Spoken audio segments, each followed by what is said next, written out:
Selamat datang kembali di Era Entertainment. Selamat datang kembali di The Golden Cross Playlist. Seperti biasa hari ini kita akan melanjutkan review saham part yang ke-330.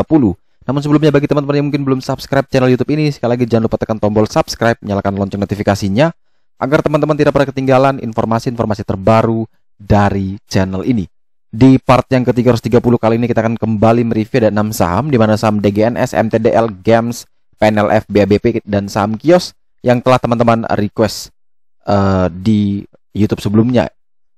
Sebelum kita memulai untuk membahas saham pertama, maka kita akan melihat mereview IHSG hari ini, di mana dalam perdagangan hari ini ya, di hari Senin, indeks ditutup minus 0,84% di harga 6.087. Indeks bergerak sangat tidak bagus hari ini, market jelek sekali. Opening naik sedikit ya ke 6147 high-nya, namun setelah itu dia dibanting sampai terendah di 6.056 dan akhirnya bisa closing di 6.087. Di mana hari ini ada sekitar 156 saham yang naik dan 342 saham bergerak turun, dengan ada 152 saham yang bergerak stagnan ya. Turnover atau nilai transaksi hari ini di bursa senilai 11,6 triliun. Kita langsung saja ke saham pertama, yaitu saham Diagnos Laboratorium Utama atau dengan kode emiten DGNS, di mana ditutup minus 6,92% di harga 875 atau auto rejection bawah ya. Dia mengalami ARB dengan volume yang cukup besar, yaitu sekitar 14,1 juta lembar saham yang terjadi hari ini. DGNS tadi pagi sempat naik tipis ke 945 dan setelah itu langsung dibanting ke 875 ya. Ini ARB, mungkin ARB yang kesekian kalinya, karena dia dari setelah level di PBH di 1150 dia dibanting kembali ke 875. Dan saya pernah juga membeli DGNS di harga 830, 850 dan ternyata saya kaget dia bisa kembali lagi di harga beli saya. Luar biasa. Padahal kita tahu bahwa dia sempat ke 1485 ya tertingginya. Kalau kita lihat dari broker summary, jelas di sini broker summary-nya memang sudah mulai ada tanda-tanda akumulasi ya. Jadi dengan penurunan ini juga sudah mulai terlihat, mulai ada yang mencoba untuk mencicipi sedikit demi sedikit ya. Jadi kalau kita bisa lihat bahwa ini tinggal kita menunggu momentum buy yang pas, karena bantermologinya sudah mulai menarik ya. Dengan kata lain bahwa sudah ada yang mulai mencicil, mungkin ya bisa dipakai untuk tektokan lah ya, teknikal aja biasa dulu. Jadi kalau teman-teman yang mau ingin membeli, maka kita akan lihat teknikalnya. Dari The Golden Cross jelas secara daily jebol PBL, jebol 40 hari harga terendah di 880, dan ini memang sangat tidak bagus untuk kita entry. Oleh sebab itu kita akan cek secara weekly-nya, dimana kalau kita lihat secara weekly, DGNS masih memiliki support bantuan PBL weekly di harga 540, dan menurut saya pribadi terlalu jauh ya sebenarnya kalau bisa sampai ke 540, karena prospek dari Diagnos Laboratorium juga masih cukup bagus, mengingat pandeminya masih belum berakhir dan tingkat kesadaran ya masyarakat akan kesehatan juga semakin tinggi. Ini juga akan membuat salah satu penyokong lah untuk pendapatan dari DGNS itu sendiri. Jadi kalau secara prospek menurut saya pribadi masih akan menarik, tetapi untuk saat ini secara teknikal memang belum bisa menjadi level yang menarik, kecuali dia bisa naik lagi minimal di atas 880, teman-teman bisa pertimbangkan entry. Tapi kalau dia jebol terus di bawah 880, maka jelas kita tidak bisa masuk. Semoga ya, kita berharap semoga dia bisa menyentuh 540 dan dia rebound, karena itu adalah level kuat sekali di 540, dan kalau bisa dapat di harga tersebut itu adalah level buy yang cukup luar biasa. Kemudian setelah kita punya DGNS, kita ada saham MTDL ya, yaitu Metro Data Elektronik, di mana saham ini ditutup minus 3,35% di harga 2.600. Tadi pagi sempat naik ke 2730, namun ditutup dibanting sampai ke 2.600. Sempat low di 2.550, namun bisa bertahan cukup kuat di 2.600. Ya, walaupun tadi dia ke 2.550 pun itu masih menjadi level yang aman. Kenapa? Karena PBL atau support terkuat itu dia di 2.520. Artinya harga saat ini mepet sekali dengan level support terkuat di 2520. Sehingga untuk MTDL, kalau memang ternyata dia bisa kuat dan bertahan selama masih berada di atas 2520, maka MTDL sebenarnya masih aman ya, masih aman untuk teman-teman yang mungkin sudah punya sahamnya. Ini masih aman untuk di hold ya. Ketika jebol di bawah 2520 barulah pertimbangan untuk cut loss. Katakan 3 tick berarti di 2490, 2500 kita sudah prepare untuk cut loss ya. Akan tetapi kalau memang bisa bertahan di 2520 bagi yang belum punya barangnya, maka jelas ini adalah area yang sangat menarik untuk dibeli. Silakan bisa dipertimbangkan untuk entry 2520 sampai dengan 2540. Silakan, itu adalah area beli yang menarik. Cut loss seperti tadi 2490, 2500 dengan target kenaikan adalah terdekat ke 2790 dan terjauh adalah menuju ke 3300. Kalau kita perhatikan dari broker summary, jelas dari susunan seperti ini memang sudah mulai menarik ya. Ini sudah mulai menarik menurut saya pribadi. Akan tetapi jelas ya, sekali lagi di market itu tidak ada yang bisa menebak pasti apa yang bisa terjadi esok. Yang bisa kita lakukan adalah hanya bisa memitigasi resiko, memprediksi kira-kira probability-nya berapa persen. Jadi kalau kita bisa tahu resikonya seberapa besar, rewardnya seberapa besar, ya itu yang membuat kita yakin untuk entry. Tapi balik lagi, market tidak bisa kita drive ya. Jadi dia akan bergerak bebas, dan itu setiap kita memang hanya punya tugas adalah bagaimana kita mengontrol sesuatu yang bisa kita kontrol. Yaitu apa?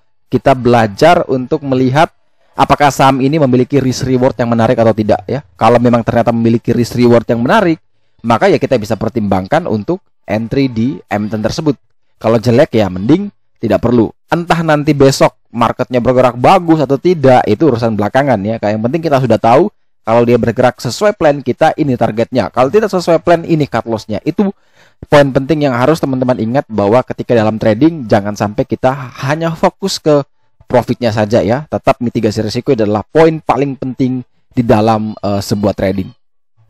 Selanjutnya kita punya saham GEMS, di mana saham Golden Energy Mines ini ditutup naik 1,35% di harga 3750. Dan kalau kita perhatikan bahwa emiten ini memiliki volume yang tidak terlalu besar ya, cuman 1 miliar volumenya. Dan kalau misalkan teman-teman yang ingin membeli saat ini, resikonya masih berada dalam resiko medium ya. Ini resiko medium, sehingga kalau teman-teman yang ingin membeli, memang antara risk rewardnya itu masih 1:1. Jadi kalau misalkan mau beli, ya target kenaikan ke 3950, level support ke 3620. Teman-teman bisa hitung sendiri apakah ini adalah level yang menarik atau tidak. Kalau saya pribadi jelas, saya lebih menunggu kalau dia turun lagi dekat 3620 ya. Jadi 3620 sampai dengan 3650 itu mungkin menjadi area beli yang menarik. Tapi kalau masih berada di atas seperti ini, bagi saya cukup nanggung ya. Antara beneran kalau dia naik saya bisa dapat lumayan, tapi kalau dia turun juga resiko saya besar. Dan tidak ada support bantuan yang bisa kita pakai di level saat ini. Sehingga teman-teman kalau mau membeli ini bisa diatur sesuai dengan keinginan. Tapi kalau saya pribadi jelas kalau ditanya, maka saya akan lebih bersabar menunggu di 3620 sampai dengan 3650. Saya akan cut loss di bawah 3600. Target kenaikan adalah menuju ke 3950. Kalau kita lihat dari broker summary, jelas ini broker summary-nya masih belum menarik. Dan memang karena volumenya tidak terlalu kencang, GEMS ini menurut saya pribadi kurang terlalu kurang terlalu liquid ya. Jadi kalau misalkan yang belinya banyak, itu memang susah sekali untuk menjual. Jadi manfaatkan saja momentum itu untuk tektok-tektokan saja. Kemudian berikutnya kita punya saham PNLF ya, di mana saham Panin Financial ini ditutup minus 0,55% di harga 181, di mana penutupan ini juga tepat sekali berada di level PBL, level support paling kuat, dan ini adalah level crucial, tetapi sekaligus juga menjadi level yang menarik ya. Kenapa saya bilang crucial? Karena ketika jebol di bawah 181 ya, penurunannya pasti akan sangat dalam, karena itu adalah level paling kuat. Tapi kalau bisa bertahan, maka itu saya bilang ada level yang sangat luar biasa. Karena apa? Rewardnya terbatas sekali. Jadi kalau dia jebol di bawah 181, kita pasang tick aja. Cut loss-nya di 187 bisa, 188 bisa.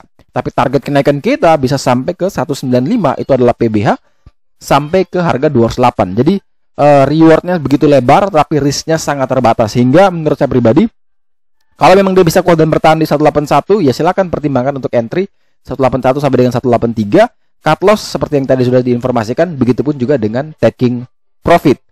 Kalau kita perhatikan dari broker summary, jelas ini broker summary-nya tekanan jualnya cukup tinggi, tapi ada tapinya nih, masih terlihat bahwa sudah ada beberapa top broker yang menurut saya pribadi banyak sekali market maker di dalamnya, dan itu bisa membuat emiten PNLF dalam beberapa waktu ke depan mungkin bisa akan diangkat. Tapi kunci pentingnya kita kembali ke teknikal bahwa level 181 itu wajib dipertahankan ya. Baru mungkin bisa punya harapan dia bisa naik. Itu sangat terdukung sekali bendermologi dan teknikal. Kalau sudah komplit, maka potensi kenaikan itu pasti akan mudah untuk diangkat ya.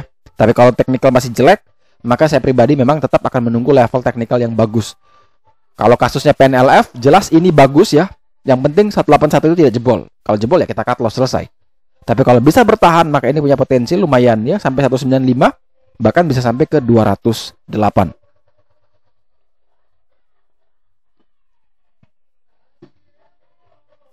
Selanjutnya kita ada saham BABP, di mana saham Bank MNC International ditutup auto rejection bawah juga, minus 6,9%, opening di 4480, setelah itu langsung dibanting ke 432. Sekitar 92 miliar hari ini transaksi di BABP, begitu besar sekali. Dan BABP sekarang sedang menuju ke arah PBL di 346. Apakah dia bisa sampai sana tidak ada yang tahu, tapi masih memungkinkan sepertinya ya. Coba kita lihat broker summary-nya. Dari broker summary memang jelas tekanan jual begitu kerasa. Walaupun ada beberapa broker yang kita ketahui bahwa broker itu suka tektokan ya, yang mungkin masih bisa memungkinkan ini bisa naik, tapi memang ada satu top seller yang begitu masif sekali volume jualnya dan akhirnya bisa diterima oleh beberapa broker di top buyer. Sebenarnya sudah mulai ada tanda-tanda menarik ya. Semoga ini bisa kita ambil momentumnya. Tapi kalau mungkin sampai ke 346, menurut saya kayaknya tidak bisa sampai ke sana ya. Semoga dia tidak bisa sampai ke sana sehingga teman-teman yang sudah punya barang di atas yang mungkin nyangkut ya tidak nyangkut lebih dalam. Kita berdoa yang terbaik, tapi kalau yang belum punya sahamnya, maka kita bisa pakai beberapa support bantuan ya. Di setiap leveling kita bisa pakai sebagai level entry kita. Misalkan di 430, kalau jebol di bawah 430, maka kita jangan dulu masuk, kita tunggu lagi di 420. Kalau 420 belum bagus, kita tunggu lagi di 410 ya. Karena memang di TGC saat ini yang terlihat cuma ada level 346 yang menarik. Tapi kan kita tidak perlu tunggu sampai di sana, karena itu jaraknya cukup jauh. Jadi kita bisa pakai memanfaatkan level-level psikologis itu tadi untuk kita masuk atau untuk kita entry di saham ini. Kemudian saham selanjutnya adalah saham Kioson Komersial Indonesia dengan kode emiten KIOS, di mana saham ini juga auto rejection bawah. Ini nggak tahu nih yang minta ulas sahamnya ini kebanyakan ARB semua nih. Semoga saya berharap teman-teman tidak nyangkut ya. Jangan sampai request karena nyangkut. Itu repot ya ceritanya. Artinya apa yang saya omong selama ini tidak didengar ya artinya ya. Ya walaupun saya bukan siapa-siapanya mereka sih, tapi sedih aja sih. Makanya saya kadang tidak mau menjawab itu. Saya nyangkut di sini, saya nyangkut sini, apakah masih bagus apa tidak di hold. Saya tidak akan mau menjawab ya. Karena jelas bahwa saya selalu tekankan disiplin trading plan. Jangan kita berharap holy grail. Jangan berharap ini bisa naik lagi nggak ya. Jangan. Disiplin trading plan itu penting.